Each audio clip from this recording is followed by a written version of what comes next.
নমস্কার বন্ধুরা, আপনাদের সবাইকে এসকেএম ইলেকট্রনিক্স অ্যান্ড ব্লগ চ্যানেলে স্বাগত জানাই।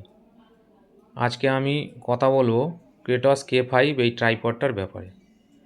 আপনারা যারা ট্রাইপড কেনার কথা চিন্তাভাবনা করছেন, অবশ্যই এই ভিডিওটা প্রথম থেকে শেষ পর্যন্ত দেখবেন। তার কারণ হচ্ছে এই ট্রাইপডটা নিয়ে আমি সমস্যায় পড়েছি। এই ট্রাইপডটা কেনার আগে আমি অ্যামাজনে এই ট্রাইপডটা অ্যামাজন থেকে অর্ডার করেছি। অ্যামাজনে এটা 7 দিনের রিটার্ন পলিসি এই ক্রেটস K5 ছিল।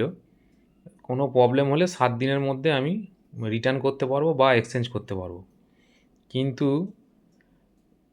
সমস্যা হচ্ছে যে ডেলিভারি বয় আমায় এটা ডেলিভারি দিয়েছে প্রোডাক্টটা, সে আমায় এই জিনিসটা আমার কাছে পৌঁছে দেওয়ার পরেও তার অ্যাপসের মধ্যে মেনশান করিনি যে এটা ডেলিভারি দেওয়া হয়ে গেছে।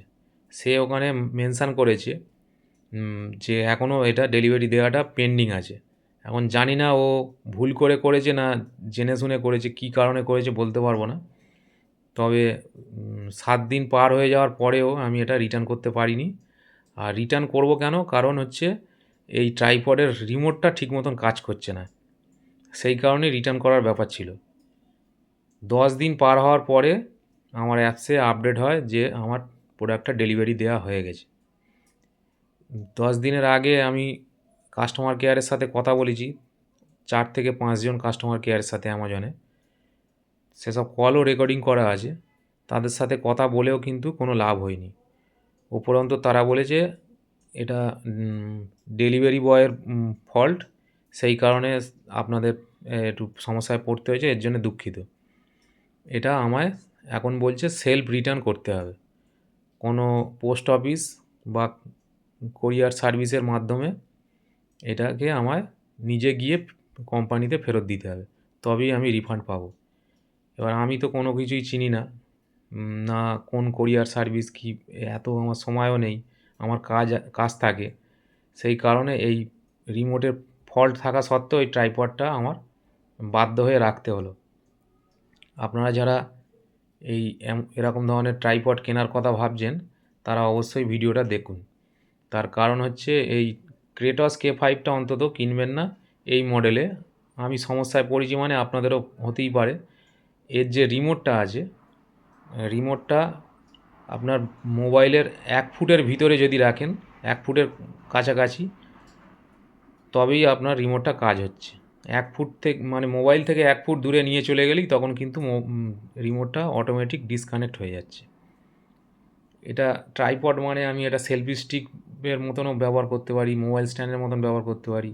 আমি 10 ফুট দূরে থেকেও ধরুন গ্রুপ সেলফি নেব বা ভিডিও করব, 10 ফুট দূরে থেকে রিমোটের সাহায্যে আমি ফটো বা ভিডিও শ্যুট করতে পারবো। এই যে কিন্তু রিমোটটা ফল্ট থাকার কারণে ক্রেটস K5 এটা এর সেই সেই জিনিসটা যে সম্ভব রিমোটটা হচ্ছে না। এসছে, রিমোটটা রিচার্জেবল, এমনি বিল্ড ব্যাটারি না, কোয়ালিটি কিন্তু বেশিরভাগ খারাপ নয়, ট্রাইপডের যে স্টিলের, রিমোট হয়, রিমোটটা প্লাস্টিকের উপরেরটা ওই প্লাস্টিক পেন্সিল ফিনিশিং, ব্যাটারি কিন্তু সরু যে ব্যাটারিটা হার্ড পাওয়া যায় প্লাস্টিক রিমোটে দেওয়া আছে, লাগানো, টিভি কোনো রিমোটে লাগানো, অসুবিধা নেই। সেই ব্যাটারি, ওই সরু ব্যাটারিটা নয়, এই ভুল বললাম। দেখুন আমি রিমোটের সাথে আর মোবাইলের সাথে কানেক্ট করব ব্লুটুথ অন করে। কীভাবে করতে হয় আপনারা দেখুন। রিমোটটা অন করে ব্লুটুথের সার্চিং মোডে গিয়ে সার্চ করতে হবে।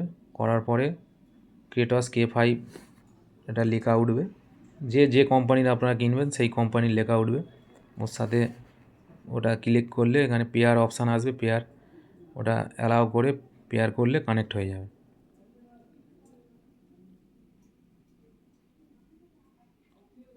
কিন্তু রিমোটে প্রবলেমের কারণে এই সমস্যাটা হচ্ছে।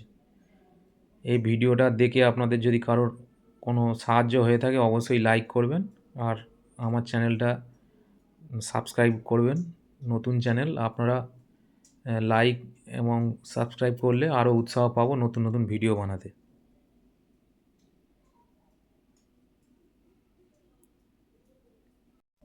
আমার এই চ্যানেলটা সাবস্ক্রাইব করা থাকলে আমি fridge, AC, washing machine, micro oven, geyser, যাবতীয় ইলেকট্রনিক্স জিনিস আমি রিপেয়ার, সার্ভিসিং সব করি। নেক্সট ভিডিও আমি ফ্রিজ, এসি সম্বন্ধে দেব। এগুলো দেখতে থাকলে আপনাদেরও কিছুটা নলেজ বাড়বে। এখানেই ভিডিওটা আমি শেষ করলাম।